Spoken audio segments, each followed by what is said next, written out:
সাব্যস্ত করেছেন। আর আমাদের এই ঈদগাহ অনেক পুরানো ঈদগাহ। আমাদের এই ঈদগাহ থেকে অনেকগুলো ঈদগাহ হয়ে গেছে এখন। সর্বপ্রথম শুধু আমাদের এই ঈদগাহ ছিল। কিশোর বাজারের দুইটা ঈদগাহ হচ্ছে,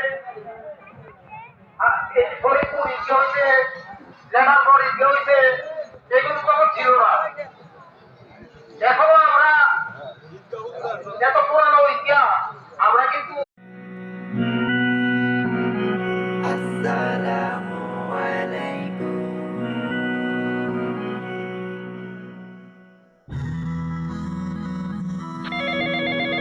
ওই হাসিব, ঘুম থেকে ওঠ, কোরবানির গরু কিনতে যাবি না?